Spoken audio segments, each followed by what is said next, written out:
paz do Senhor. Estamos aqui mais uma vez para falar da palavra de Deus, que é linda e poderosa. A palavra de Deus tem tudo para ensinar a mim e a você. Hoje estamos trabalhando no livro de Jó, até terminar, né? Já faz um tempinho. Estamos no capítulo 8. Hoje vamos terminar esse capítulo, do 16 ao 22. Depois vamos lá para Lucas 20, do 19 ao 26. O tema é: Deus arranca do seu lado o mal. Eu não sei qual é o mal que está lhe afrontando, o mal que está tirando seu sono, mas ele arranca. Como ele vai arrancar, eu não sei, mas ele tem suas formas. Às vezes a gente pensa que é de um jeito e é de outro, não é verdade? Mas como ele fizer, a gente agradece, porque ele já pensa no futuro, ele sabe o dia de amanhã.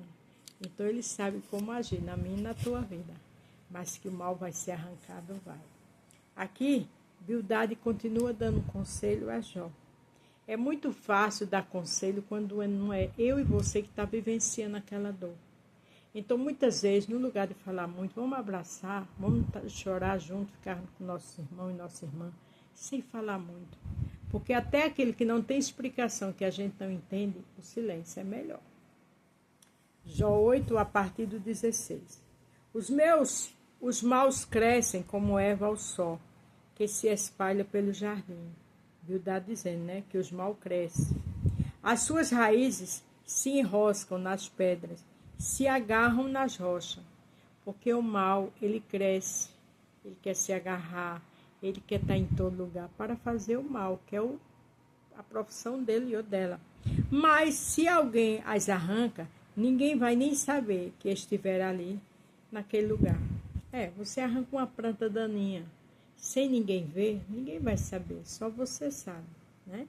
Mas é nisso que dá a vida, alegria aos maus, dos maus. Chegam outras pessoas e tomam o lugar deles. Ela que está dizendo que o mal, ele é tirado por outras pessoas. Digamos outras pessoas igual a ele ou ela, e que fica no seu lugar. Por quê? Porque quem planta mal vai receber mal. A colheita é maior do que a plantação.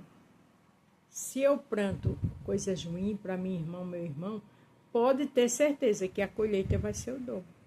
Seja boa, seja ruim. Aqui fala de um mal que vem outro mal e fica no lugar dele. Como ele disse aqui a Jó. Esteja certo de que Deus abandona as pessoas honestas.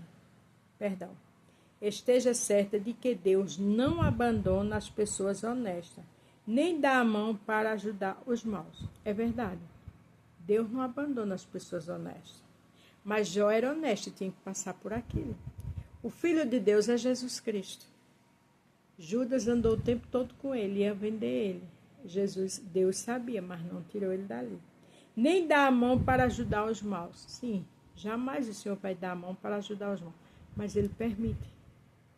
Ele permite porque muitas vezes eu e você tem que aprender com aquela situação. Eu e você tem que amadurecer. Muitas vezes a gente está sendo muito bobo e boba. Tem que amadurecer, crescer. Então aquela situação de Jó tinha uma finalidade. Ele fará você rir de novo e dar gritos de alegria. O que eu acho lindo de Bildade, pelo menos já 2 vezes ele dá uma profecia de bênção para a vida de Jó. Ele diz assim, olha, se você é uma pessoa boa, honesta, ele fará você rir de novo e dar gritos de alegria. Então, se você está passando por alguma situação difícil, ele vai fazer você rir de novo e vai dar gritos de alegria. Agora, por enquanto, tem que passar pela luta. Por enquanto, tem que passar esse deserto. É um ensinamento, é um aprendizado. Muitas vezes erramos muito e só aprendemos com dificuldade, não é verdade?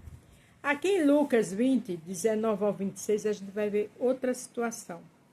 Lucas 20, do 19 ao 26. Lembre-se do tema, Deus arranca do seu lado o mal. O 16 diz o seguinte. Lucas 20, a partir do 19, até o 26. Os mestres da lei e os chefes dos sacerdotes sabiam que era contra eles que Jesus havia contado esta parábola e queria prendê-la ali mesmo. Porém, tinha medo do povo. Por que Jesus falou a parábola? Porque Jesus tem compromisso com a verdade. Jesus não tem compromisso com pessoas erradas, então ele dizia o que estava errado. Então começaram a vigiar. Jesus. Se vigiar Jesus, como é que não vigia eu e você? Às vezes vigia a gente nas redes sociais, de tanta forma. Pagaram alguns homens para fazer e perguntar a ele. Eles deviam fingir que eram sinceros e procurar conseguir alguma prova contra Jesus. Assim, os mestres da lei e os chefes de sacerdote teriam uma desculpa para prender e entregar nas mãos do governador romano. Veja que eles pagaram pessoas para vigiar Jesus, para criar situações, para que Jesus errasse nas suas palavras e fosse preso. Jesus não ia acontecer isso. Imagina comigo e com você. Claro que tem pessoas vigiando a gente o tempo todo. Tem pessoas seguindo nossos passos que a gente nem imagina. Tem aquelas que o Senhor mostra. Mas sabe qual é o papel da gente? É continuar firme com o nosso compromisso com o Senhor. Esses homens perguntaram: Mestre, sabemos que aquilo que o Senhor diz e ensina é certo. Sabemos também que o Senhor não julga pela aparência e ensina a verdade sobre a maneira de viver que Deus exige. Mas ele estava dizendo aquilo não é porque eles amavam Jesus, é porque eles queriam pegar alguma falha. Pensa, se fizer isso com Jesus e comigo e contigo, que não faz. E Jó, vamos amadurecer, nada de se irritar. Ah, fulano é crente, é assim? Sim, é crente, é assim. Ainda falta ser salvo. Ainda tem muita mala de pecado. Diga ou não, é contra a nossa lei pagar imposto ao imperador romano? Olha a pergunta que eles fizeram. Porque queria ver como Jesus ia se sair.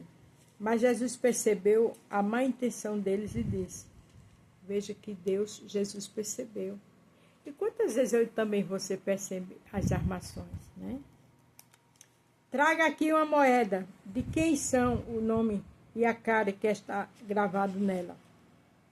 São do imperador, respondeu eles. Então Jesus disse: dê ao imperador o que é do imperador e dê a Deus o que é de Deus. Resposta santa, perfeita e maravilhosa. Eles não puderam conseguir nenhuma prova contra Jesus diante do povo. Por isso ficaram calados, admirados com a resposta dele. Veja que eles que queriam prender Jesus ficaram calados. E eu e você, em determinadas situações que não podemos resolver, ficamos calados. Porque o mestre que sabe que deu essa resposta a ele, é o mesmo mestre que conhece também quem está com malícia, com maledicência, com maldade comigo e com você. Fica na tua posição de servo e serva, porque Deus arranca do seu lado o mal. Deus sabe exatamente como destruir. Essa trindade gloriosa que é o Pai, o Filho e o Espírito Santo. Lembre-se que se ficar arrodeando Jesus, vigiando Jesus, para criar uma situação terrível contra ele, e eu e você que somos pecadores e pecadoras, mesmo sendo comprado com o sangue de Jesus, nós somos falhos. Mas a gente na direção, na orientação e na presença, ele protege, ele abençoa, ele dá livramento e dá discernimento e nos orienta como agir. Amém? Lembre-se do tema, Deus arranca do seu lado o mal. A paz do Senhor, fique todos com Deus e até amanhã.